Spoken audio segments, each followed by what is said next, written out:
They say that when a forge grows cold, steel no longer yields. But some things don't need fire to keep burning, like the memories of the old man who sat quietly beside the dying embers, stoking them each day with nightmares and the echoes of long-forgotten hammers. His name was Brant, but the villagers now only called him the mute smith.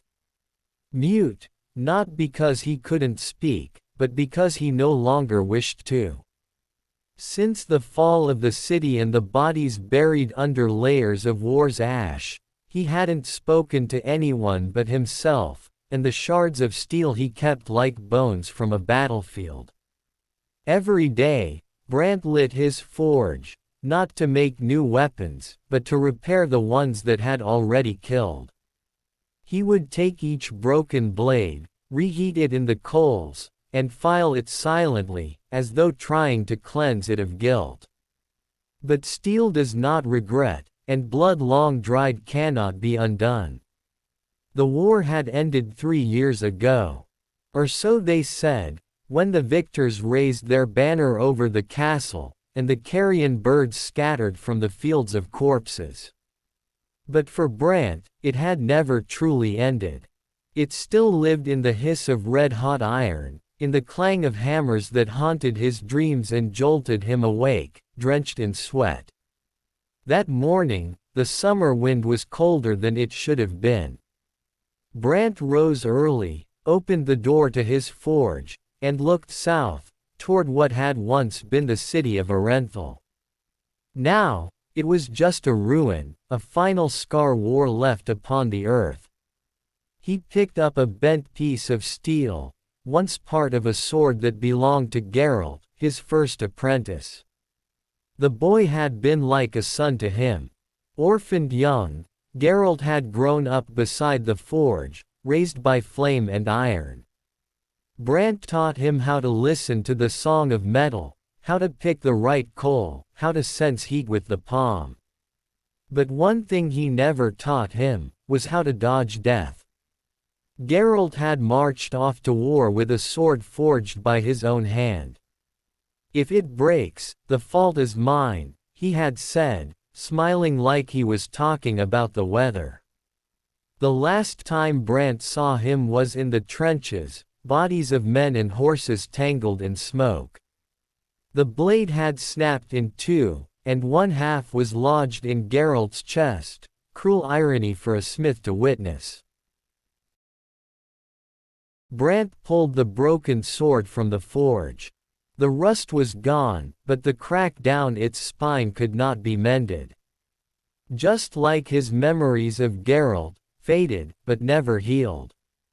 The sound of hooves in the distance drew Brant back to the present. A troop of soldiers rode into the village, not the occupying army, nor rebel fighters.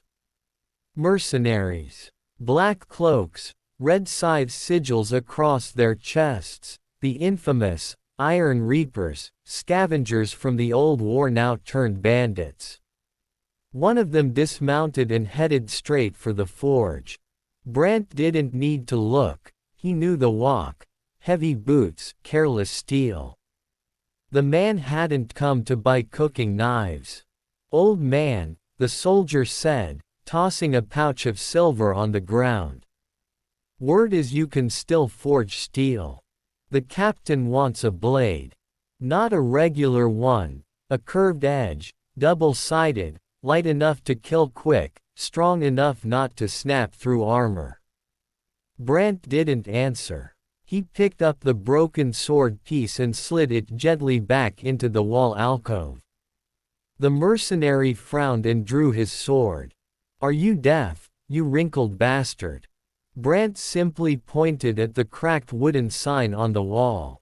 The letters, charred but legible, read, "Forge closed to war." The soldier laughed. "That's cute. But you don't get to choose, old man." Steel flashed in the firelight, but Brant was already moving. Despite his age, his reflexes hadn't dulled. A long iron rod in his hand parried the sword and cracked the soldier's knee, sending him sprawling into the coal pit. The man howled, rolling in pain, his face blistering from the heat. But the others were already storming in. Brant knew he couldn't win a fight, not with blades. But he had fire. And knowledge. He yanked a rope overhead, dropping a trap of burning embers from the ceiling. The mercenaries cursed and scattered, dodging the sudden rain of glowing coals. In the chaos, Brant slipped out through the back of the forge, vanishing into an old escape tunnel dug during the war. He didn't run. He walked, slowly, steadily, carrying a small cloth satchel filled with fragments of old weapons. Behind him, the forge was ablaze, a final farewell no one had asked for. The smithy was gone. By sundown, Brant sat beneath an old pine tree on the hill overlooking the battlefield, now just a plain of overgrown grass. He opened the satchel and laid out the weapon fragments in a small circle before him. Like a cemetery of metal, and to him, each shard had a name. The wind stirred. The soil was damp. A raven croaked in the distance. Brant exhaled. "I don't forge blades anymore," he murmured. "But I remember each one I ever made. Every man who died by them. And every soul I couldn't save." He bowed his head, the cold fragments brushing against his weathered cheek. The war had ended, but in the ashes, the fire still burned. The forge was gone, reduced to ash and bone. But in the darkness of Brant's thoughts, the hammer still echoed. He sat beneath the pine tree long into the night, staring at the crescent of old, broken weapons laid out like gravestones. The stars above blinked like cold, distant witnesses, indifferent to what happened on the earth below. Somewhere far off, wolves howled, a sound that once meant danger, but now reminded Brant only of emptiness. He reached for the smallest shard, a narrow, curved fragment with a jagged tip. It wasn't Geralt's. This one belonged to Sir Aldrin, a knight Brant had forged blades for during the siege of Hymaro. A man once noble, turned mad from bloodlust. Brant remembered the day Aldrin returned from a failed ambush, covered in gore, eyes shining with something darker than pride. He screamed your name, a voice whispered.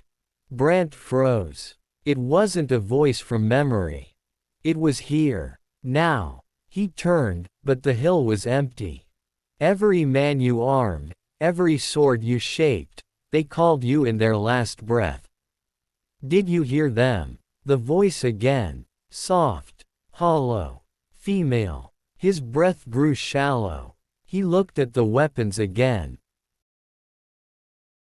There, beside the knight's fragment, was a dagger he didn't recognize. It was finely wrought, too elegant for war. A ceremonial blade, perhaps. No, he knew every blade he had ever made. Except this one. He touched it. The air turned bitter cold. And then he saw her. A woman in a torn cloak, standing at the tree line. Hair like ink, skin pale as chalk. Her eyes, two dark wells with no bottom. "Do you remember me, Smith?" she asked. Brant didn't answer. He couldn't. But he remembered her. Her name was Lisa. A spy. A messenger. A killer, depending on who was telling the story. She had come to his forge 12 years ago with a strange request, a blade that would leave no trace. No reflection, no noise when drawn. She had paid him in royal coin, and he had forged her dagger in a week. She had disappeared soon after. Until now. "I killed with your work," she said. "You made me a shadow." "You chose to be a shadow," Brant muttered, barely above a whisper. But you made the edge, she replied. He looked down again at the dagger. It shimmered faintly, even in the dark, as if resisting the passage of time. How did it come back to me? He asked. You always bring them back, she said, stepping closer. You collect their memories. You carry their sins. Brant clenched his jaw. Why are you here? She tilted her head. Because this is where you break. Lightning cracked in the distance. The wind howled suddenly, scattering the weapons like dry leaves. Brant lunged to catch them, but the hilltop vanished, he was no longer there. He stood once more in his old forge, the way it looked before the war. Walls whole, the fire alive, the anvil polished. And Geralt stood before him, young, smiling, sword in hand. Master, Geralt said, why does steel sing when it's struck? Brant swallowed. Because it remembers. But what does it remember? Everything, Brant whispered. Geralt's smile faded. Blood began to pour from his chest, soaking the floor, and yet he did not fall. He simply stared at Brant, eyes wide, betrayed. You made it, he said. You made my death. No, Brant gasped. I didn't know. You did. The illusion shattered. The hill returned. The pine tree. The night. Brant was kneeling in the dirt, hands clutching the earth like it might anchor him to something real. He was tired. So tired. But something was still burning. He looked again at the dagger. It was buried halfway in the soil now, as if trying to return to the earth. And then he understood. These weapons, these shards, they weren't just memories. They were tethers. Each piece he had kept, each one he refused to bury, had become a door. A way for the past to bleed into the present. The forge may have died, but its ghosts had not. Brant stood. He gathered the fragments into the cloth again, hands shaking. He did not speak. He didn't need to. There was only one place left for them to go. The graveyard. Not the one for men. The one for weapons. An old ravine east of the village, where in secret, Brant had once buried every cursed blade he couldn't bear to destroy. A pit of rust and regret. He had sworn never to return. But now, the past had returned to him. And it would not leave until he faced it. As the night deepened, Brant walked alone, carrying the weight of steel and sorrow. Behind him, the wind carried faint echoes. Smith, do you remember? Yes. He remembered everything. The road east of the village was overgrown, forgotten like a scar beneath layers of dust and moss. But Brant remembered every step of it, every twist of the roots, every sharp bend along the cliffside, every stone he'd once kicked in silence as he dragged corpses of steel behind him. Now, after all these years, he walked it again, older, slower, but with the same burden wrapped in a soot-blackened cloth. The broken weapons clinked softly with each step, a dirge of guilt rattling on his back. The moon was high when he reached the edge of the ravine. It stretched deep into the land like a wound, jagged and unnatural.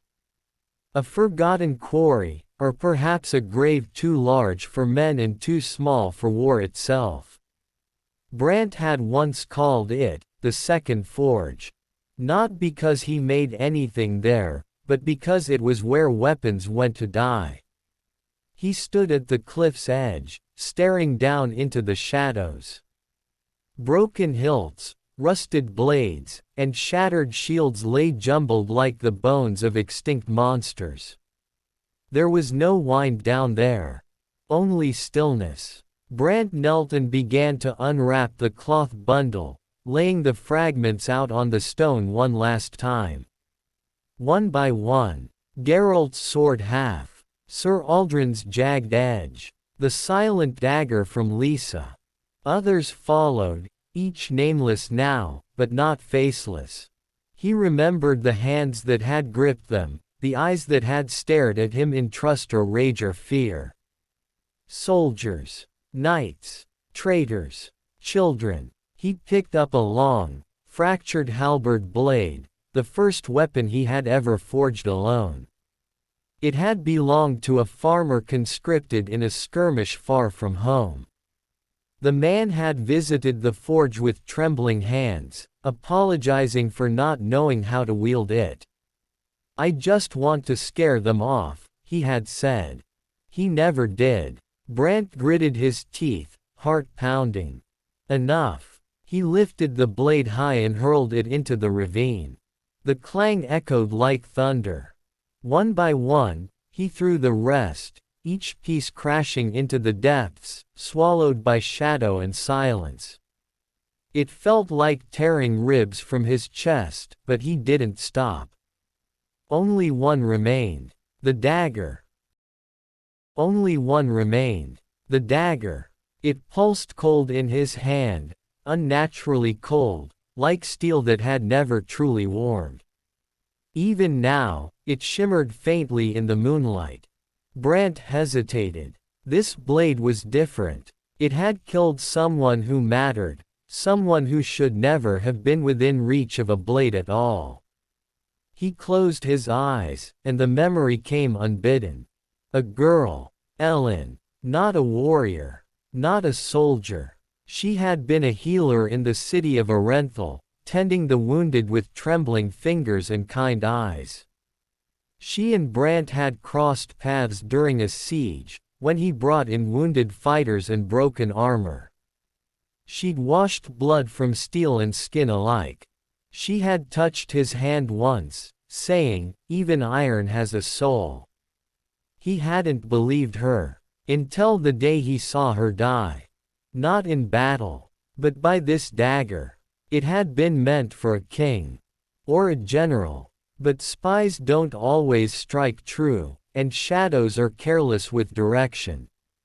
The blade had buried itself in her chest in a market square during a riot. No one claimed it. No one mourned her but him. And yet, the dagger had returned. To him. Brant stared down at the ravine. The dagger weighed nothing and everything. He raised it. But his hand froze. Something was watching him. He turned. Behind him, at the tree line, stood a child. No, a figure like a child. Pale. Eyes glowing faintly in the dark. A boy dressed in rags, barefoot, skin smeared with ash. Brant stepped back. "Who?" The child spoke with a voice that was not his own.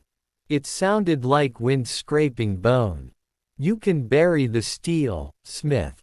But not the blood." Brant's grip on the dagger tightened. "You're not real. Neither is your peace." The figure took a step closer. The earth didn't even tremble. "You forged weapons to survive," it said. "You told yourself it was duty. Trade. Survival. I had no choice," Brant hissed. "You always had a choice." He hurled the dagger. But it stopped midair. Hung there. Then slowly dropped, point first, into the ravine. The boy vanished. Dash dash dash. The silence that followed was unlike anything Brant had ever known. He stood alone, chest heaving, sweat freezing on his brow despite the summer night. It was over. He had given the last of it to the abyss. But as he turned to leave, he saw something in the dirt by his feet. A hammer. His old hammer. The one he had buried the night Arenthal burned. He hadn't seen it since that day. He had thought it lost in the rubble. But here it was, untouched by rust, lying on a flat stone like a relic left for him.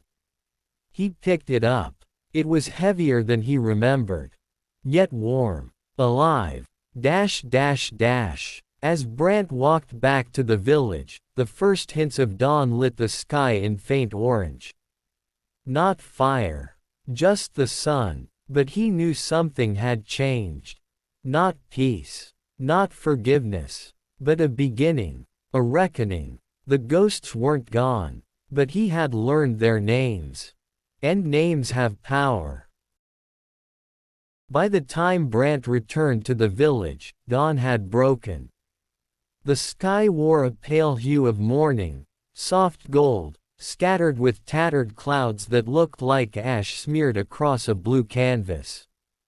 The village was quiet, too quiet. Not the peace of early morning, but the hush that follows after something has gone wrong. Chickens didn't stir. No blacksmith stoked forges. No carts rolled. Just stillness. He walked slowly through the crooked streets, past shuttered doors and curtained windows. The forge, his forge, was now a smoldering husk, blackened bones of a life he had built. Still warm. The fire had eaten the roof, the walls, even the stone in places. No one had come to put it out. Not even the villagers. Brant stopped at the edge of the ruins and took a breath, expecting to feel grief. But he didn't. What he felt was emptiness, not numbness, not peace, just the absence of everything. Like a body that had bled too long to remember what warmth felt like. He turned from the forge and walked toward the river. The river Drell wound through the outskirts of the village like a silver serpent, its banks thick with mist. Long ago, it had powered his cooling troughs, turned the grinding wheels of his workshop. It was here, at the water's edge, that Brant had always come to cleanse his hands, or his soul, though rarely the latter. Today, the river ran quiet. No birds. No insects. No wind. Then he saw something strange. Floating gently toward him, just along the current, was a sealed tube, thin iron capped with brass, no bigger than a drinking flask. It spun lazily, bumping against a stone near his feet. Brant reached down and pulled it from the water. The metal was cold. Too cold. He popped the brass cap off with cautious fingers. Inside was a letter, tightly rolled and bound with dark red thread. He hesitated. This was no accident. Whoever sent this knew where the river would carry it. Who it would find. He unraveled the parchment. The ink was smudged in places, as though written in a hurry, or with shaking hands. Smith. If you are alive to read this, then my words were not wasted. You may not remember my name, but I remember yours. I remember the weapons you made. The ones that cut down my brothers. The ones that split the sky open above my city. But I do not write for revenge. Not now. I write because I need you. There is one blade left. One you made, and one you forgot. I have found it. And it is killing again. Come to the Blackwell Marshes. Alone. At dusk. Bring your hammer. You'll know me when you see me. V. Brant stared at the signature. Just a single letter, V. It meant nothing. But the voice behind the words, it tugged at something deep, something old. The threat wasn't direct, but it felt like a fist in his chest. There was another blade. One he forgot. No, that couldn't be. He remembered every weapon he ever forged. Didn't he? Suddenly, the world felt less solid. He turned the letter over. No markings. No emblem. Just that scent, iron, salt, and something bitter beneath it all. Like wormwood. A scent he hadn't smelled since the fall of Durnal. 20 years ago. Before Arenthal. Before Geralt. Before everything had begun to rot from within. A chill wrapped around his spine. There had been rumors in Durnal of a cursed commission, a blade meant for a king, forged in secret for a battle that never came. A sword Brant had never finished. Or had he? He couldn't remember. His head throbbed. The forge fire. The heat. The voices. Had he buried the memory? Or had someone taken it from him? The answer, it seemed, lay in the Blackwell marshes. A place that no sane man walked willingly. A place where the fog whispered your secrets back at you. A place where steel rusted before it touched water. Brant folded the letter, slid it back into the tube, and pocketed it. He looked up at the river, its surface still rippling from where he'd lifted the message. In the reflection, he saw not his own face, but the faint outline of a forge behind him. Intact. Burning. Whole. Then it vanished. The ghosts were not done. Nor was the war. Not yet. That afternoon, Brant gathered what little remained from his smoldering forge, a smaller hammer, an old leather apron charred at the edges, and a single ingot of silver steel, blackened but intact. He left the village with no farewell. No one watched him go. Except the raven. Perched atop the ruin's chimney, it tilted its head. And whispered. The road to the Blackwell marshes was no road at all. Just an old hunter's trail half swallowed by reeds, mud, and silence. Few dared to tread there any more, not even for coin.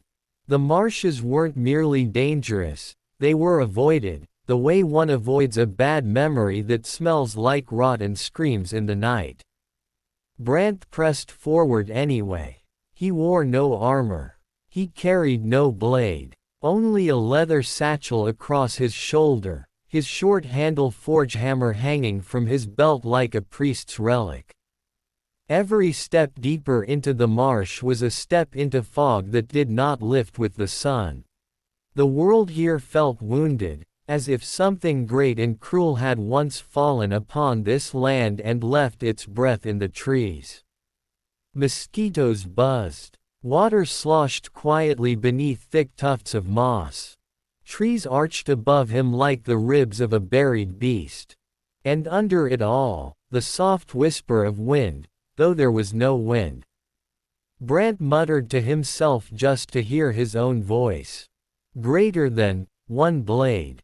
One forgotten blade. That's all. But he didn't believe it. He knew his own hands. Every sword, every spear, every hidden dagger, he had remembered them all. Until now. And that frightened him more than the dark. A forgotten weapon meant a forgotten choice. And a choice forgotten is a sin repeated. By the time he reached the heart of the marsh, the sky had gone gray. Not with dusk, but with something thicker. Wrong. Like mold upon memory. The path ended in a clearing where the swamp gave way to a cracked stone platform, half sunken into the muck. And at its center, a figure, cloaked in black, standing beside a strange altar of bone-white stone. Brant stopped 10 paces away, hand on his hammer. "Are you V?" The figure turned. A woman, tall, sharp-featured, pale as marshlight. Her hair was bound in braids so tightly they looked like cord. Her eyes were dark, not cruel, but full of fury long caged. "I was once," she said. "Now I am only a keeper." "Keeper of what?" She pointed. And Brant saw it. Lying on the altar was a sword. But not just any sword. It gleamed faintly, even in the dying light, long, elegant, and utterly silent. Its hilt bore a symbol that twisted his stomach, a twin serpent eating its own tail. His maker's mark. But not any he remembered forging. He stepped closer. "What is this?" She did not answer right away. Instead, she stepped aside, allowing him to approach. The blade lay atop dark velvet, its steel flawless. It did not seem to rust. It did not reflect the trees above. Its edge looked as if it could split thoughts. Brant reached toward it, but stopped. There, near the base of the blade, etched faintly, were initials. His own. He staggered back. "No," he whispered. "This is a trick. I never made this." "You did," said the woman. "But not as Brant. As who you were before the war. Before the forge." He turned to her. "What do you mean?" She stepped forward, expression grim. "Do you remember the siege of Durnal?" He did. A distant place. A forgotten rebellion. A city full of poison and pride. "I supplied arms to both sides," he said quietly. "I did what I had to."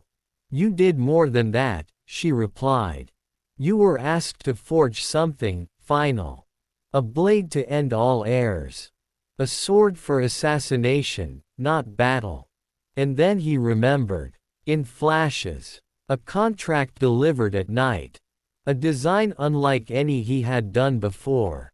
An alloy mixed with obsidian dust and something redder. A blade made not to kill flesh, but to bind memory. To silence not only the body, but the story behind it. And once it was finished, he had tried to forget. Tried to burn the memory from his mind. "You buried it," she said. "But blades do not stay buried." Brant stared at it. "What happened to it after I left?" "It vanished," she said. "Until now. And it's killing again." "Yes. One death in the north. Two near the border. Always silent. No wounds. Just absence. Like the people were erased." Brant stepped forward and touched the hilt. A scream burst through his skull, brief, sharp, and ancient. He staggered. The blade wanted to be used again. "It's cursed," he said. "No," she said. "It's crafted. You gave it the curse. You gave it the silence." He looked at her, eyes hollow. "Why call me now?" "Because," she said, "I can't destroy it. Only the one who forged it can." Brant felt the old ache in his hands. The heat of the forge. The voice of the steel. "It remembers me." "Yes," she said. "And it will listen to you. One last time." He reached down, lifted the sword. It weighed nothing. And everything. Then, as he held it, he saw something strange on the blade's reflection. Not his face, but Ellen's, dead, and smiling.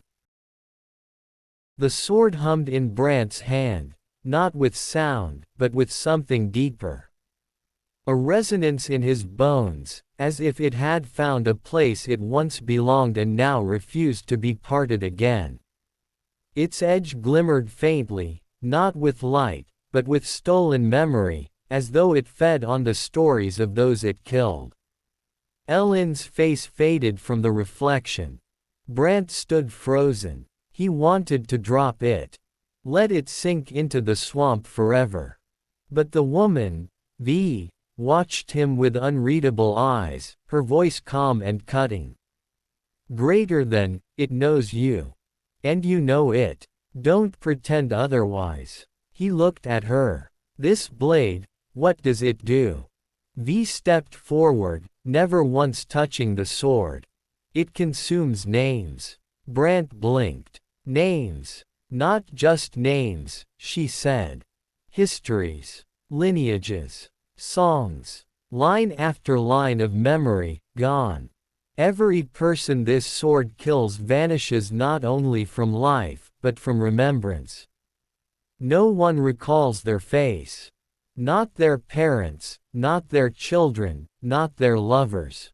It severs them from time itself." He looked down at the weapon. Cold dread curled in his chest. Who asked me to make this? These lips pressed into a thin line. The order of the quiet flame. Do you remember them? The name hit him like a punch. Long ago, before Orenthal, before Geralt, before the wars even began, there had been a cloaked order moving in shadows. They never fought battles. They erased threats. Quietly. Permanently. He'd thought they were just another tale whispered in taverns by frightened rebels. But now he remembered. The hooded figure. The dark scroll. The payment in bloodstone. Brant felt the weight of his forge hammer on his hip like a judgment. I didn't know what it would become. You knew enough, said V. And now it's loose again. He stared at the sword, gritting his teeth. The sword hummed in Brant's hand, not with sound, but with something deeper. A resonance in his bones, as if it had found a place it once belonged and now refused to be parted again.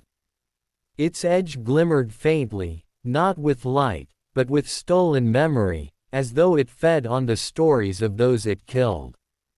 Elend's face faded from the reflection. Brant stood frozen. He wanted to drop it. Let it sink into the swamp forever. But the woman, V, watched him with unreadable eyes, her voice calm and cutting. Greater than, it knows you. And you know it. Don't pretend otherwise. He looked at her. This blade, what does it do? V stepped forward, never once touching the sword. It consumes names. Brant blinked. Names. Not just names, she said. Histories. Lineages. Songs. Line after line of memory, gone. Every person this sword kills vanishes not only from life, but from remembrance. No one recalls their face. Not their parents, not their children, not their lovers. It severs them from time itself. He looked down at the weapon. Cold dread curled in his chest.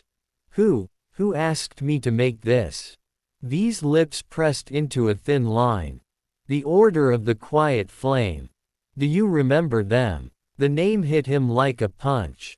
Long ago, before Orenthal, before Geralt, before the wars even began, there had been a cloaked order moving in shadows. They never fought battles. They erased threats. Quietly. Permanently. He'd thought they were just another tale whispered in taverns by frightened rebels. But now he remembered. The hooded figure. The dark scroll. The payment in bloodstone. Brant felt the weight of his forge hammer on his hip like a judgment. I didn't know what it would become. You knew enough, said V. And now it's loose again. He stared at the sword, gritting his teeth. The city of Durnal had once reached for the sky. It was a proud city, spires of marble, banners of silk, bells that rang over the harbor like morning prayers. Merchants called it the jewel of the Eastern Vale. Poets wrote of its bridges and blue-tiled domes. It was a place of laughter, of music, of memory. But when Brant returned, 20 years after its fall, the city was nothing but stone bones and wind. And not even smoke. The strange thing about true destruction is that it burns so completely, the world forgets how to grieve for it. No fires smoldered in Durnal. No scent of ash. Just the hollow, where fire had been. Brant stood at the broken gate alone. Even the birds avoided this place. The twin towers of the gate had collapsed inward, their once gilded rooftops scattered across the stones like a dragon's shattered crown. Ivy clawed at the blackened walls. Rubble choked the streets. No footsteps but his echoed down the empty corridors of stone. And everywhere, absence. Greater than the sword had erased people. The war had erased the city.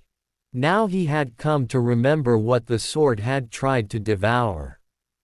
He walked the cracked main road, hammer on his belt, cloak trailing dust. Every ruin he passed whispered old memories. Here, a burned bakery where Ellen once bartered for flour. There, a schoolhouse with scorched chalkboards and iron benches curled by heat. The worst was the chapel. He found it mostly intact. The gods carved into the walls had their faces melted by fire, their names washed away by rain. But the altar remained, and behind it, a mural, charred at the edges, faded in places, but still visible. And at the center, Ellen. She had been painted by someone who remembered her well. Her hair bound in white ribbons, her sleeves rolled up, blood staining one side of her apron. She was tending the wounded. Behind her, children huddled in prayer. Her face was both tired and defiant. Under the painting, someone had scrawled in charcoal. The fire took her, but not her name. Brant dropped to his knees. He had not expected this. He had thought her gone, not just from the world, but from memory. Erased by the weapon he forged. Vanished like the others. But someone had remembered. Someone had resisted the blade's silence. A single tear fell onto the chapel floor. It hissed. Brant looked down. There, just beneath the altar, smoke curled upward. Smoke. But he had seen no fire. He leaned closer, and smelled something unmistakable, forged iron. Not cold metal. Not rust. Fresh. Somewhere beneath the chapel, someone was working a forge. Dash dash dash. He followed the scent. Through a half-collapsed stairwell. Down into catacombs where roots tangled the ceilings and the dead had long since rotted into history. The deeper he went, the clearer the sound became. Clang, hiss, grind. A smith. Infernal. It made no sense. But the smoke was real. The light was real. And at the end of a tunnel carved into the bedrock, Brant found a small door, iron, freshly oiled, with runes etched into its frame to ward against fire and time. He raised a hand to knock. Then hesitated. The hammer at his belt felt heavy. Too heavy. And suddenly, he was no longer sure if he was returning to the past. Or walking into a trap set by it. Still, he knocked. 3 times. The sound echoed deep. Then silence. Then, the door creaked open, and a young woman stood there. She couldn't have been more than 20.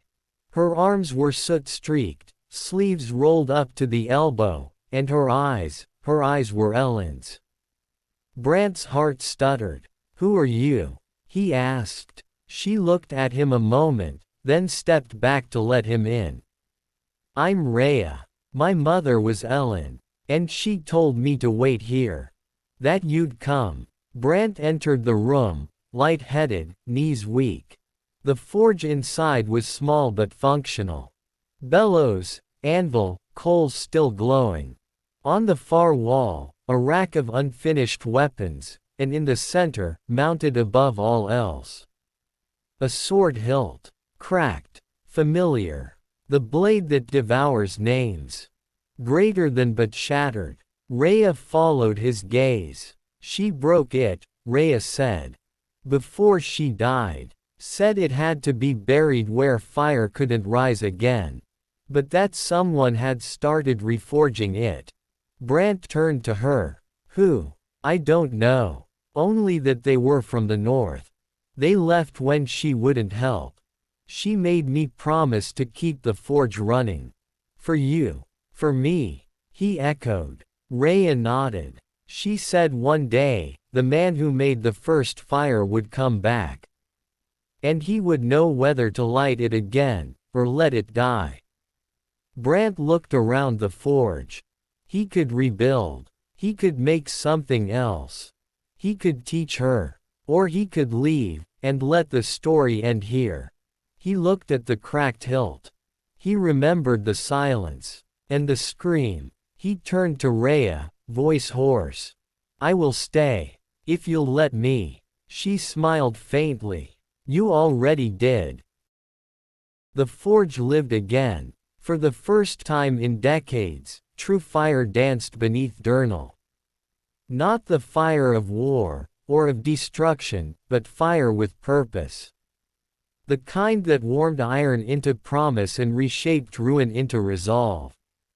Brant rolled up his sleeves and guided Rhea's hands as they worked the bellows. The air filled with the rhythmic breathing of flame. Sparks rose like fireflies trapped in memory. Hammers struck steel, again and again, until even the ghosts in the stone seemed to fall silent and listen. For the first few days, they spoke little. There was only the forge. Brant taught by gesture and repetition, how to temper without haste, how to listen to the song of the metal, how to see the flaw before it revealed itself.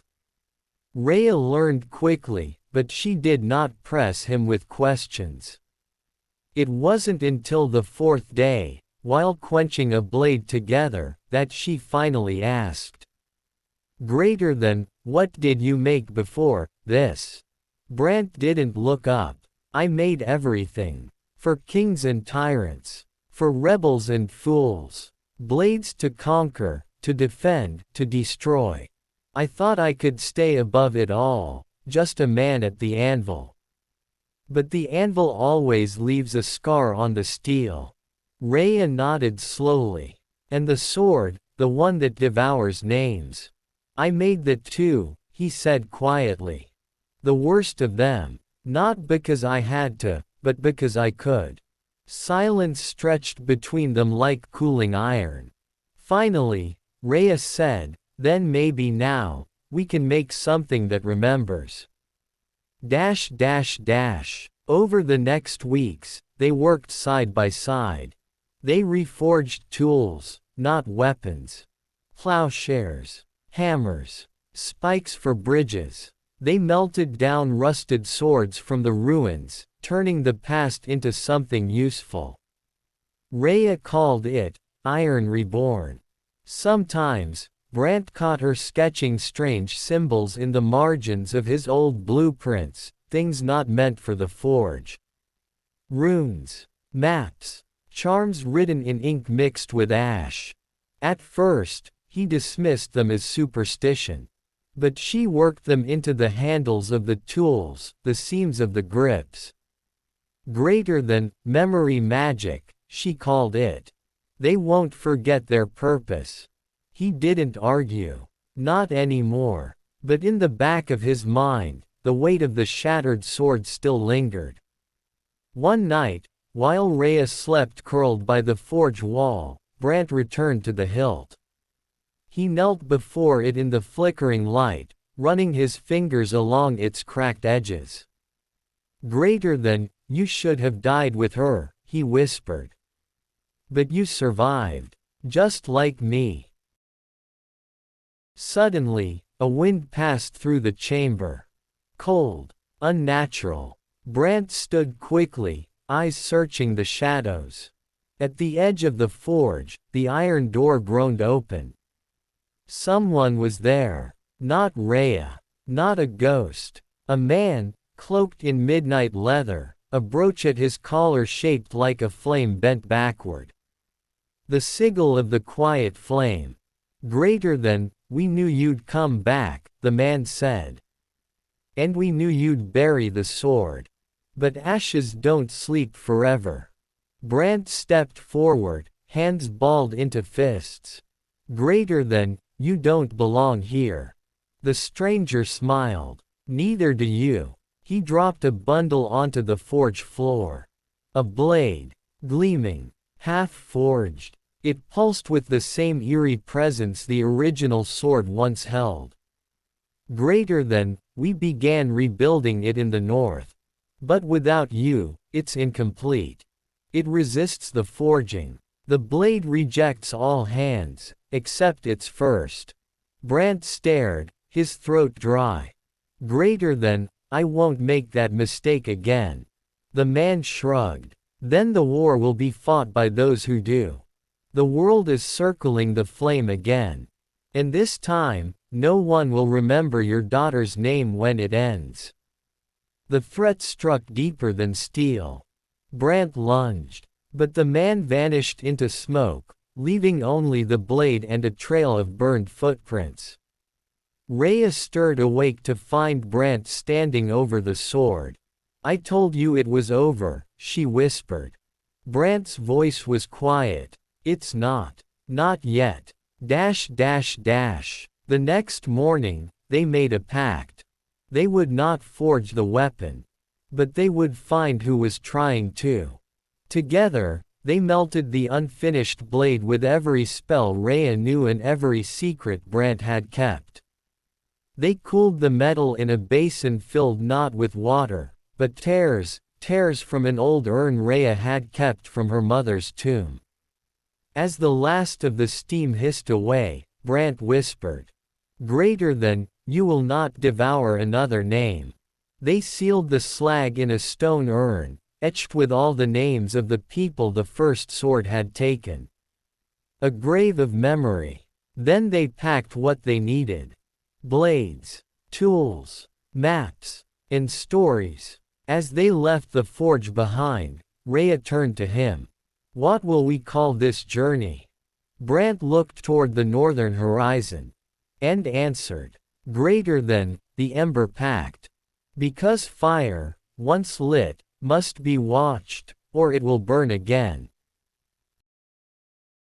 The northern wastes were not always wastelands. Once, they were kingdoms, 4 proud banners flying over fields of green and mountains veined with silver. But when the sword Brant had made swept through the world, these lands were the first to kneel. And the last to be buried beneath ice and silence. Now, only the wind spoke here. And sometimes, it howled with voices that didn't belong to it. Brant and Rhea had been traveling for 8 days. 8 days north through ruins, ravines, and ash-choked valleys. They saw no soldiers, no patrols. But they felt eyes, always eyes. Watching from shattered towers, from dead trees, from the cracks in the cliffs. Greater than, they don't need armies, Rhea said once. They have memory. And fear. Brant agreed. But he feared something more than fear. He feared recognition. On the 9th day, they came to the old city of Varngard. It had been the capital of the northern kingdoms, and the last bastion to fall in the war. Brant remembered the battle. He had not seen it, but he had heard it from 200 leagues away. The scream of the earth. The song of a blade swallowing names. The name Varngard was one of the first it erased. Now the gates stood broken. But unlike Durnal, this city wasn't abandoned. There was light in the towers. Smoke curled from hidden chimneys. Someone had made this graveyard into a fortress. And worse. The banners flew again, not of the old kingdoms, but of the quiet flame. Rhea pulled her cloak tighter. They've claimed it. Brant's face hardened. Then we bury it again. They entered the city by night.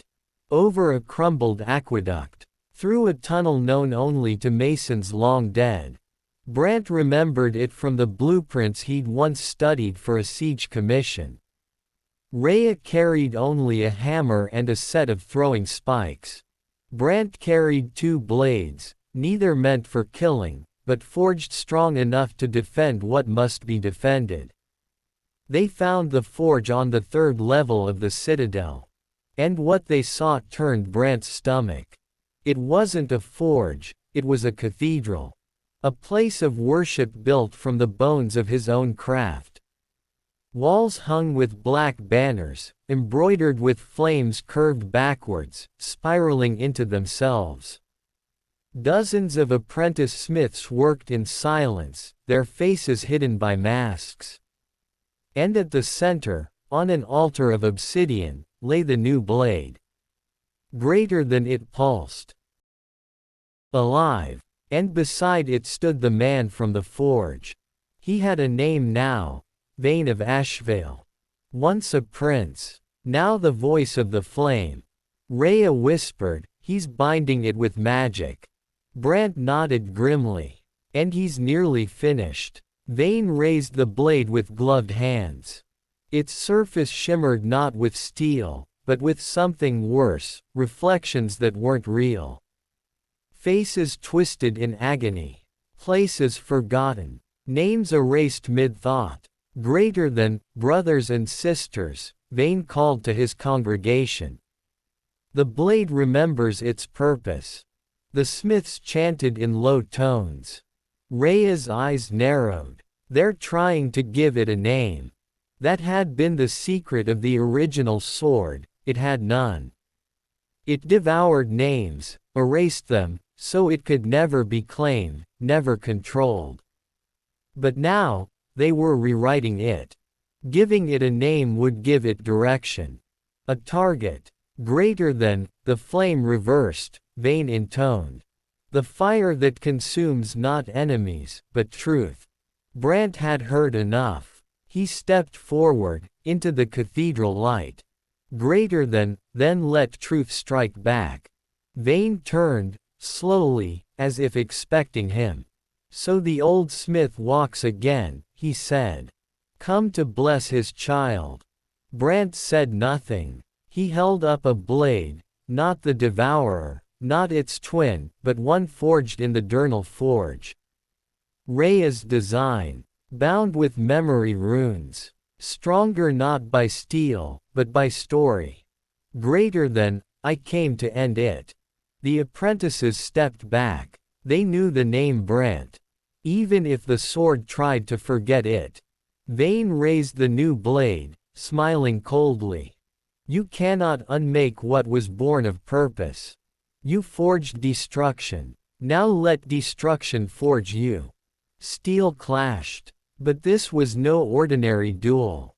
The moment the blades struck, memory warped. The forge faded. The floor split. Suddenly, Brant was back in the field where he had first tested the devourer. He could hear Ellen's voice. "Greater than, you swore to make tools, not monsters." He parried Vane's strike. The cathedral returned, then vanished again. He was in Durnal. He was burying her body. He was screaming. Then, Rhea's hammer flew from the shadows, striking Vane in the side. The illusion shattered. Vane stumbled, coughing blood. Brant pressed forward, blade to throat. "Greater than, no more names," he said. And with one final blow, he shattered the sword on the obsidian altar. Dash dash dash. Silence. Then the cathedral walls groaned. Smoke poured from the altar, not from fire, but from unraveled memory. The spell broke. The apprentices removed their masks. And their eyes, young, confused, free. Rhea pulled Brant back. "It's done." He nodded. "No, it's only begun." As they escaped into the rising dawn, Brant looked over his shoulder. And saw the cathedral collapse. The altar cracked. And the last echoes of the blade vanish into dust. The fire was out. Not the forge fire, that would burn again, someday, but the fire of lies, the flame bent backward. Varngard, the dead city, now stood quiet. No sermons. No rituals. Only ruins, waiting to heal. Brant and Rhea left before the sun touched the spires. They carried no trophies. No proof of their victory. But they carried purpose, the rarest metal of all. They returned south by foot, not hidden. They moved openly through broken villages and fields of blackened wheat. In every town, people watched them as if expecting flames to follow them. And then they saw Rhea's tattoos. The memory runes. And they saw Brant's hands, scarred, not by battle, but by the anvil. Greater than, your smiths? A child once asked. Real ones. Rhea nodded. We make things for the living. From then on, they never slept alone. Durnal welcomed them as if the forge itself had called them home. Smoke still curled from the chimney. The tools were just as they left them. But now, something was different. They weren't alone anymore. Word had spread, of a smith who turned swords into plows, of a girl who could speak to iron and make it remember peace. Within weeks, they had visitors.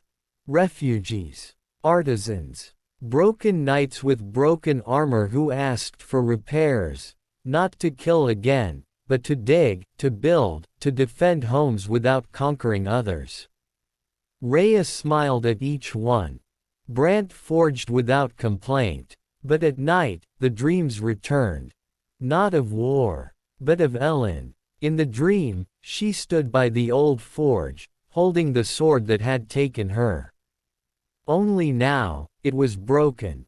Greater than, you did what I couldn't, she whispered. You made the fire serve something other than fury. He always woke with tears in his beard. One day, a group of young blacksmiths arrived, 4 men, 2 women, 1 child. All carried tools, none carried blades. Rhea tested them with questions Brant didn't understand, about spell iron, memory etching, soul tempering. They passed. She called them the Ashborn. Brant called them the future. He let them work his forge. He let them fail. And he taught them how to fail well, how every mistake became part of the steel if you learned from it. How even a flawed blade could become a perfect plow. Together, they built new things. Wagons for merchants. Latches for granaries. Locks for towns that hadn't known safety in decades. Brant carved one phrase into every finished tool, in runes only Rhea and the Ashborn could read. Greater than, not for war. It became a quiet vow. And across the region, others began to copy the design. The mark of Durnal. The mark of the flame guarded, not unleashed. But peace is not a perfect anvil. One day, riders came. Not enemies. Not soldiers. Messengers. They brought word from the east. War had begun again. Not in their lands, but in others. Far enough to forget. Close enough to tempt. Greater than, they want you to forge for them, the messenger said, placing a scroll on the table. They remember your work. They say it could end the war quickly. Brant didn't touch the scroll. He just looked at Rhea. And she said, without hesitation, we forge for the living. Not the dying. The messenger left with empty hands. But that night, Brant walked alone to the edge of the woods, where a stump had become his place of silence. And there, waiting for him, was a man. Draped in rags. Old. Scarred beyond recognition. But Brant knew him. Greater than, Ferric, he said. I thought you were dead. Ferric had been his rival once. Another great smith. One who forged for coin, not cause. Greater than, I was, Ferric rasped. But ghosts don't sleep easy, Brant. And this world, it still bleeds. He tossed something at Brant's feet. A blade. Not one of Brant's. Crude. Efficient. Bloody. Greater than, they're copying the old designs. The bad ones. Yours. Mine. Everything we buried. They think metal solves everything. Brant stared at the blade. Rhea appeared beside him, silent as smoke. Ferric looked at her, then back at Brant. Greater than, they'll make war whether you help or not. So ask yourself, will they fight with madness, or with something tempered? Then Ferric vanished into the trees. Like memory. Like regret. Back in the forge, Brant stared at the blade all night. He didn't heat it. He didn't sharpen it. He just watched. At dawn, he passed it to Rhea. Greater than, I won't forge it. But maybe, we can unforge it. And Rhea, smiling faintly, held up a hammer carved with new runes. Greater than, then let's teach it how to forget. It began not with a fire, but with a question. Greater than, can steel forget what it was made for? Rhea asked it as she laid the blood-stained blade on the anvil. It was old, dented, the edge dull from dozens of deaths. But something in it still pulsed, like memory. Like defiance. Brant didn't answer immediately. He simply stood before the blade, arms crossed, eyes full of ghosts. Greater than, we always made steel to remember. That's what made it strong. Unforging means erasing something meant to last forever. Rhea raised her hammer. Then we'll make it forget for good. She struck. The blade cracked, not completely, not cleanly. It screamed, not in sound, but in resistance. The steel recoiled from the blow like it feared losing itself. Brant understood that feeling far too well. But he picked up his hammer. And struck next. Unforging wasn't just breaking a weapon. It was a process, deliberate, painful. More art than destruction. The steel had to be softened, not shattered. The edge had to be dulled, not snapped. The memory of killing had to be slowly dismantled in the heart of the metal. They created a new method, quenching in ink, not water. Wrapping the cooling blade in cloth soaked with the names of those it had slain. Chanting spells of silence, not strength. It took hours to unmake even one sword. But they did it. And when they were done, the blade was no longer a weapon. It was raw material. Steel without intent. They began calling the process memory melting. Rhea's term. Brant preferred simply, healing. Soon, others came. Fighters from the borderlands. Former mercenaries. Even a few blacksmiths who had once forged weapons themselves, now ashamed of what they'd built. They brought carts of blades, axes, spearheads, even arrowheads. Some rusted with age, others slick with recent blood. Each weapon had a story. Rhea listened to every one.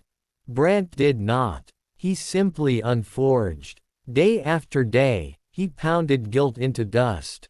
But he could feel the pressure building in him. Like the steel, he had been forged with purpose once, too. And now he feared what remained when that purpose was melted away. One night, while Rhea slept in the forge loft, Brant walked outside into the cold. He found a pile of broken swords by the oak tree. One of them had his maker's mark. A blade from 20 years ago. A blade he had made for a warlord named Harvin Redmore, the same blade that led a massacre in the marshlands. He picked it up. Even rusted, the weight was unmistakable. The balance, the grind, the feel. He remembered the sound of Harvin's voice when he'd held it the first time. Greater than, this blade sings to me, Brant. You've given it a voice that hungers.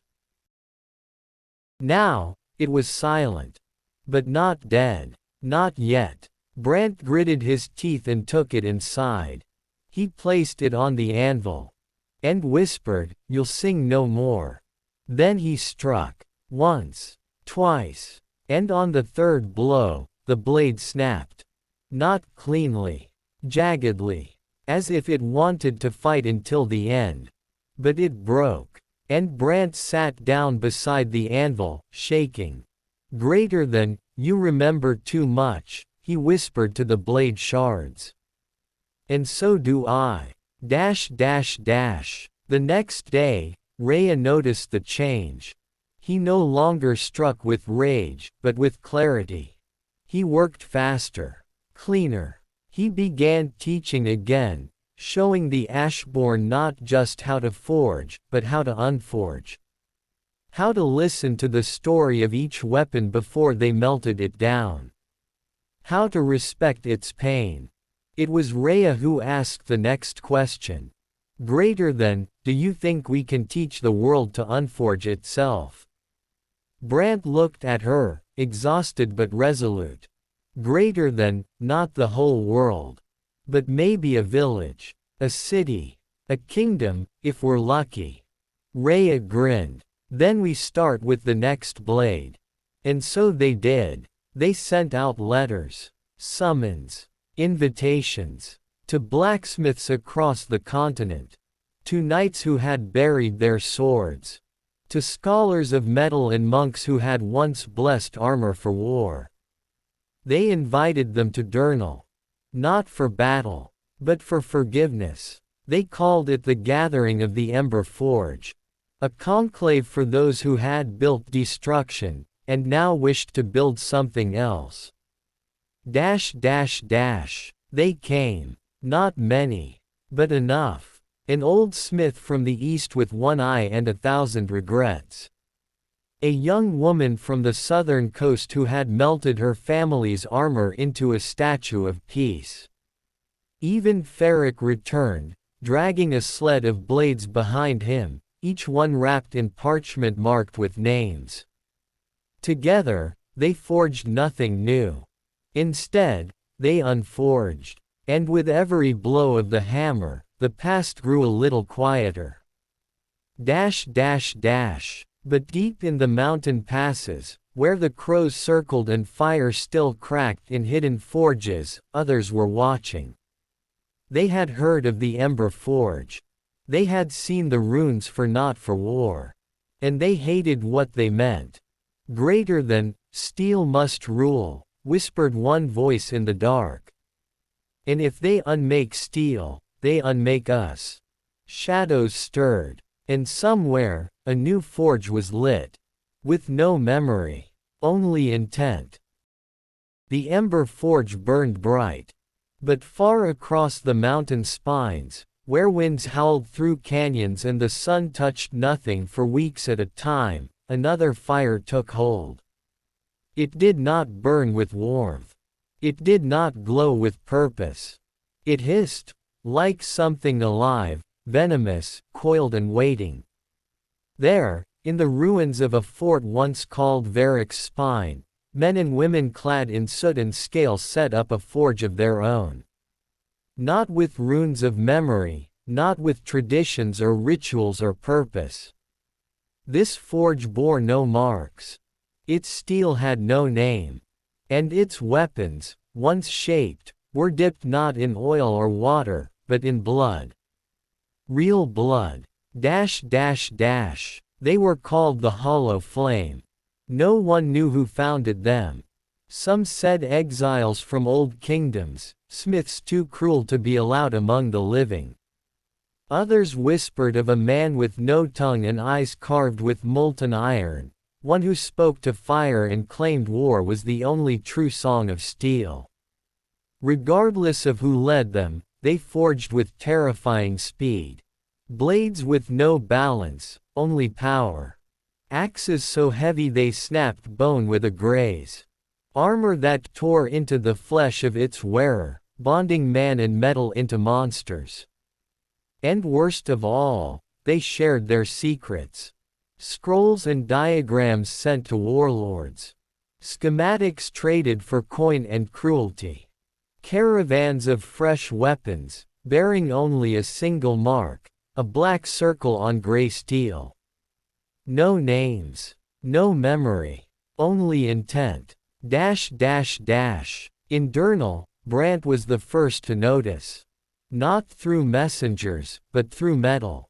One day, a traveler arrived. Not a fighter. A farmer. He brought a bent hoe, warped and twisted. I bought this from a trader, he said. Said it was stronger than anything. But it burned my hands. I tried to plant with it, and the crops died where the blade touched. Rhea took it, examined it. The moment her fingers brushed the metal, she recoiled. It remembers nothing. She looked at Brant, eyes wide. That's impossible, he muttered.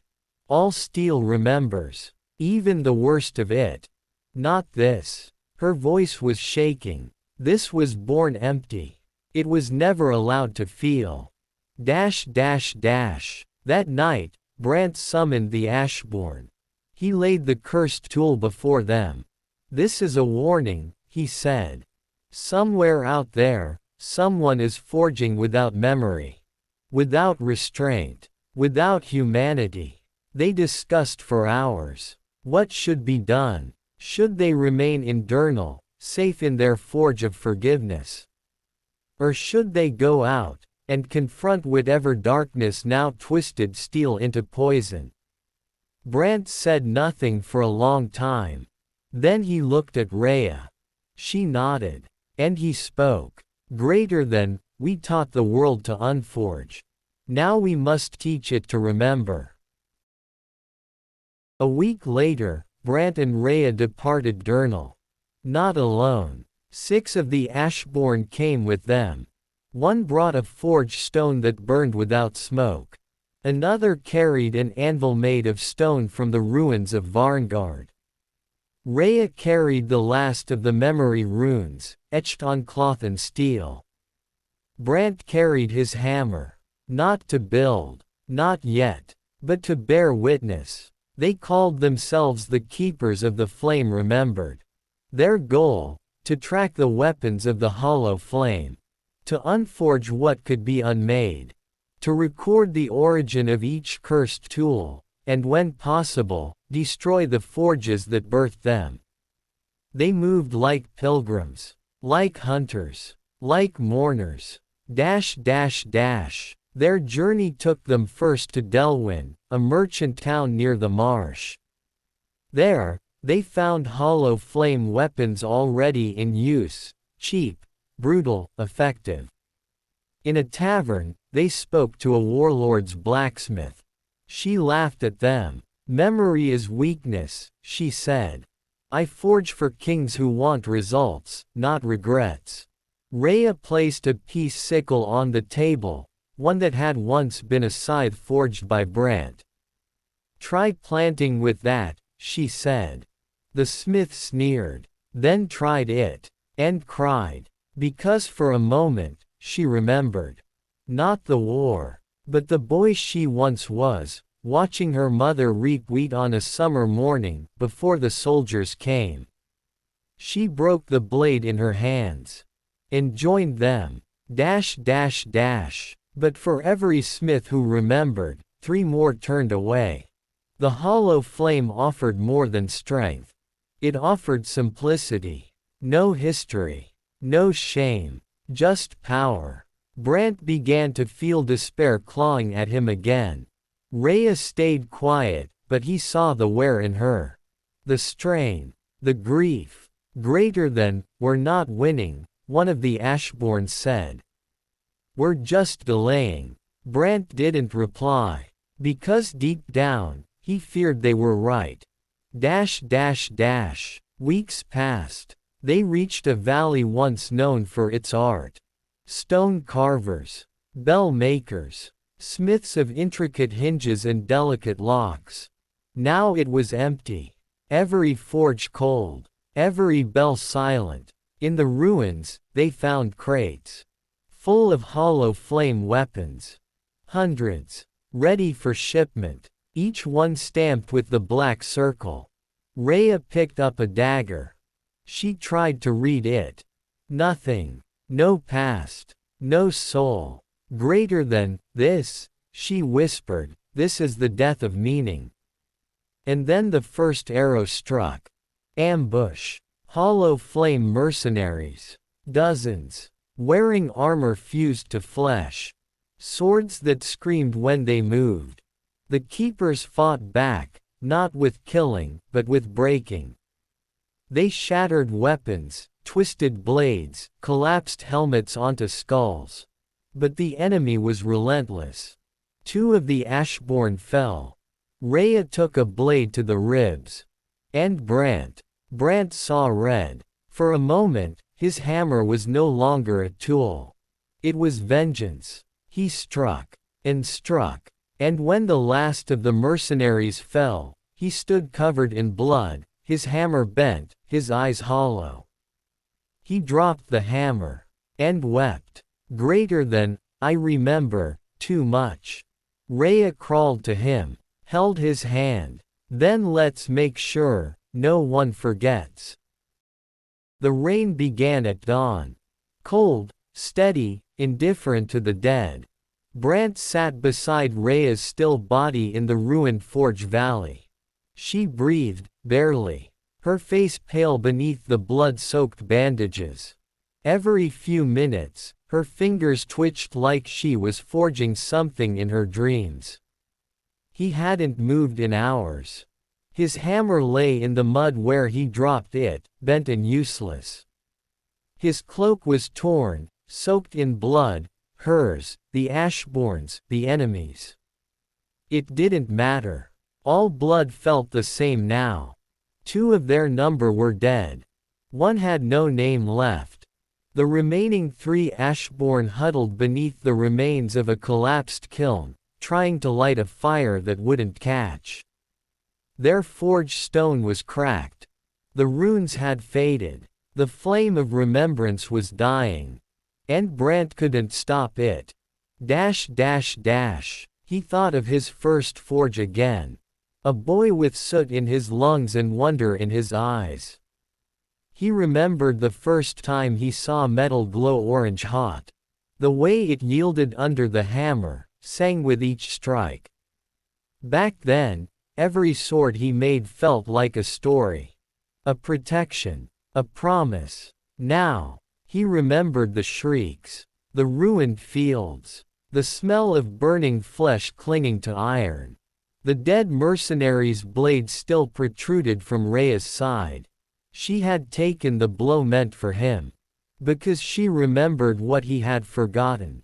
Mercy. Purpose. Limit. He had broken every promise he'd ever made to himself.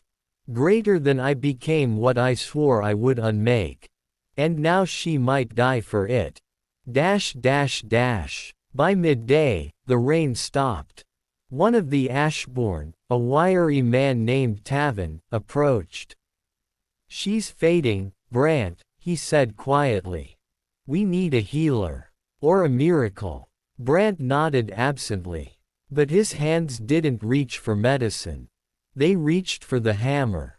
The bent one. He stared at it. And then he did something no one expected. He walked to the nearest unbroken hollow flame blade, still embedded in the chest of a fallen enemy. He pulled it free, took it to the anvil, and began to forge, not unforge, forge. The Ashborn gathered, horrified. Brant, what are you? But he didn't speak. He worked. He took the cursed metal and folded it. Reheated it. Struck it with precision. He melted part of Rhea's memory forged steel into the process. Mixed the ashes of the fallen with the molten flux. And on the blade's edge, he etched her name. Not as a maker. Not as an owner. But as a memory. It was a sword unlike any before. Half hollow. Half flame. But no longer empty. It remembered. When it was done, Brant laid it beside Rhea. Her hand moved, closed over the hilt, and her eyes opened, only slightly. But enough. She looked at the blade. Then at him. You forged that? Yes, he whispered. I told you never to forge again. He laughed, wet and broken. I didn't forge a weapon. I forged a story. She closed her eyes again. But she smiled. They buried the two fallen Ashbourne that evening. No graves. Just two anvils, standing side by side, cold and cracked. Brant hammered a nail into each with his bare hand. The pain grounded him, reminded him he was still alive. But something had changed. They had forged a sword not to kill, but to hold memory. To resist the hollow flame's emptiness not with death, but with meaning. Rhea called it the Nemo's blade. A sword that mourned, that remembered every soul it passed through. It cried each time it was drawn. A whisper of all it had seen. It would not win wars. But it might stop one. Over the next weeks, the keepers limped across the country. Wherever they found hollow flame weapons, they tried to reclaim them, not by force, but with the Nemo's blade. Its presence changed people. Old soldiers broke down weeping when they held it. Raiders fled when they heard its whisper. Because it reminded them what they had forgotten. Their first fear. Their first grief. Their first mercy. But it was only one blade. And the hollow flame now had armies. One night, scouts brought word. A massive shipment of hollow weapons was headed for the southern kingdoms, enough to fuel a war not seen in generations. Brant stood in silence as the report was read. Rhea, still weak, took his hand. If that steel spreads, she said, nothing we've done will matter. Brant nodded. Then we make the world remember. He sent letters to every forge master who had ever joined their cause. To monks, smiths, refugees, reformed warlords. He called them to a gathering. Not to unforge, but to witness. To bring stories, names, pieces of fallen kin, broken blades, melted medallions, anything that carried memory. They would meet the shipment at the border. With only truth. And the Nemo's blade. They called it. Greater than the stand of the remembered. It would be no battle. It would be a reckoning. And the world would have to choose. Steel that forgets. Or steel that mourns. The wind across the Black Hollow Pass was sharp enough to cut flesh. Snow hadn't yet fallen, but the air smelled like war. Dry, heavy, metallic. The scent of men sharpening blades, boiling oil, stringing bows. On the southern edge of the pass, the hollow flame had arrived. Wagons rolled heavy with crates of weapons, axes that shattered shields, spears designed to twist inside wounds, swords that hummed with a cruel, hollow frequency. Mercenaries stood in rows, dozens, perhaps hundreds. Their armor fused to their bodies, their faces hidden behind masks of blank steel. They were ready to march. Ready to erase. But across from them, on the northern rise, stood a strange assembly. Not an army. Not quite. They had no uniform, no banners. Some wore monks' robes. Others wore aprons stained with soot. Children stood beside old men. War orphans beside crippled veterans. A mother with her son's broken sword. A blacksmith with an empty scabbard. And in front of them all stood Brant. And beside him, leaning heavily on a cane, was Rhea. At her hip, the Nemo's blade whispered in the cold. The hollow flame sent a rider forward. He dismounted. I was told to parley, he said. Brant nodded. Then listen. We are not here to fight. The rider laughed. Then you're here to die. No, Rhea said. We're here to remind. She took a step forward. Then she unbuckled the Nemo's blade and stabbed it into the ground. The blade hummed, soft at first, then louder. The ground around it seemed to shimmer. And one by one, those behind her came forward. Each person dropped something at the sword's base. A broken flute, a bloodied letter, a melted ring, a locket with a name scratched into silver. Brant stepped forward, holding a shield he had once forged for a boy king who died screaming. He laid it down. I remember him, he said. And I will not let your steel erase him. The people began to chant. Not loud, not angry. Just names. Names upon names. The sound rose, a murmur of ghosts. The hollow flame rider backed away. The air had changed. The mercenaries shifted uncomfortably. Some tried to laugh, to jeer. But the blade in the earth wept. Its cry cut deeper than any war horn. And from the woods, more people came. Travelers. Forge masters. Children carrying fragments of ruined blades, each inscribed with the truth of its making. A girl laid down a dagger made from her brother's sword and her mother's brooch. She whispered, "He died protecting me. She died teaching me to make bread. This is them. This is mine. You will not forget them." The hollow flame line began to fray.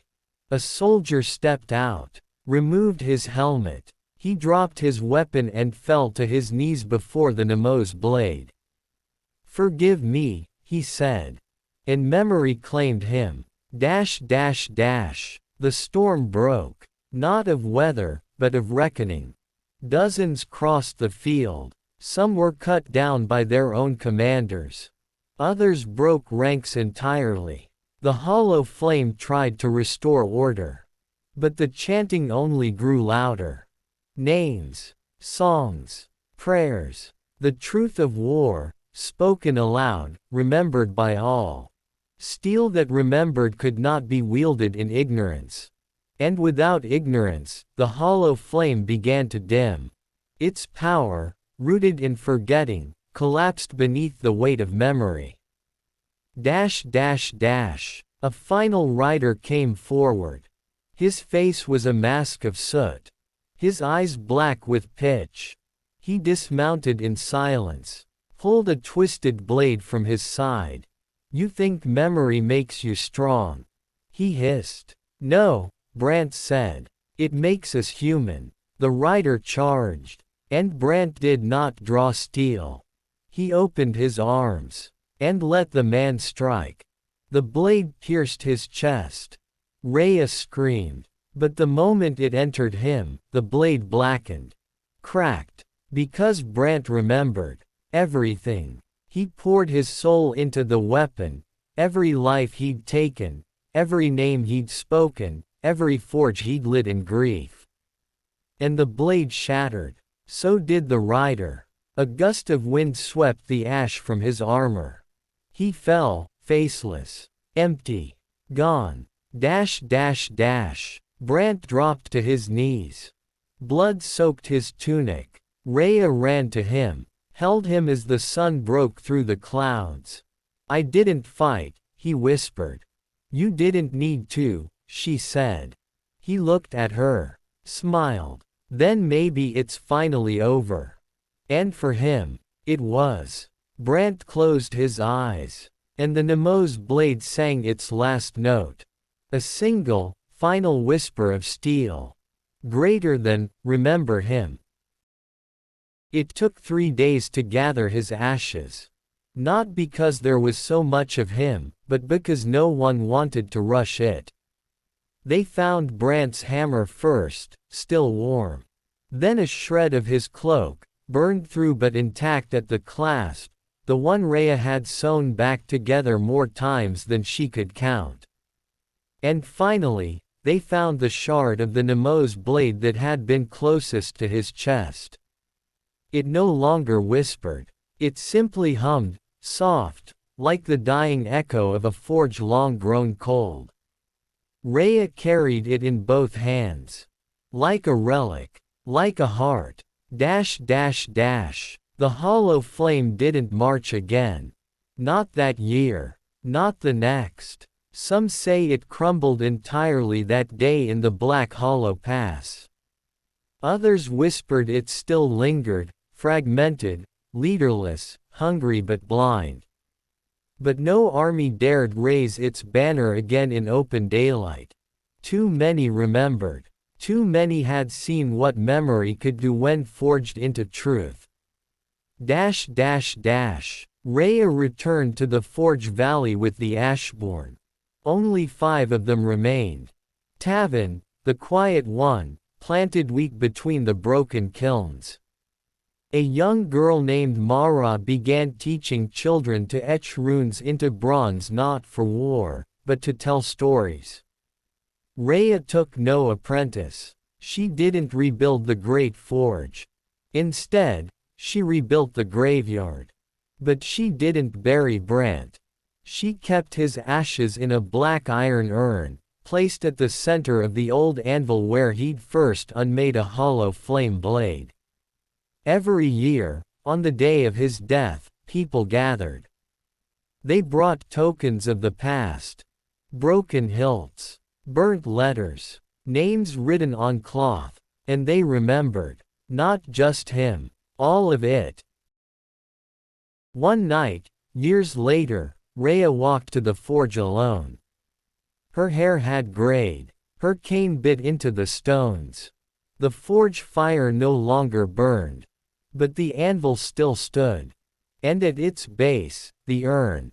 She sat beside it, opened it. Inside, the ashes shimmered faintly, not dead, not alive, just present.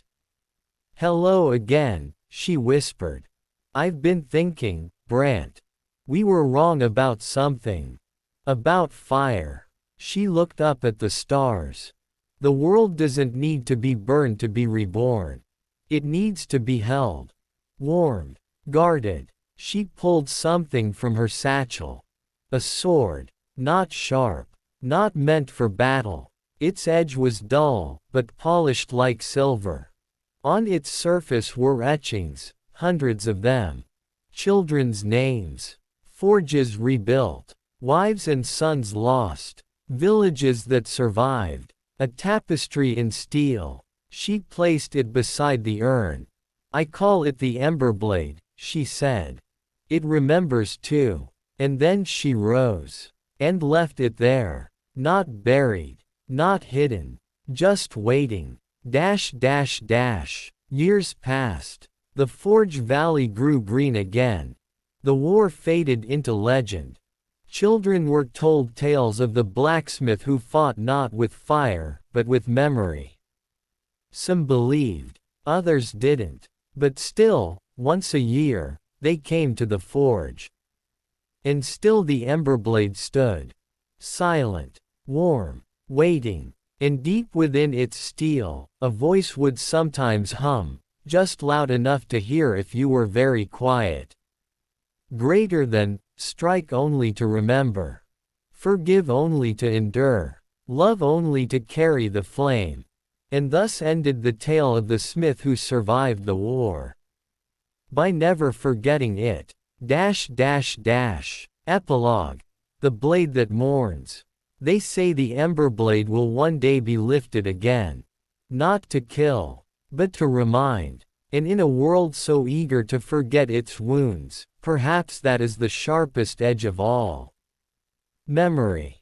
Thank you for following Memories in the Ashes. If you would like a compiled version of the story, or perhaps a new story with similar themes, just let me know.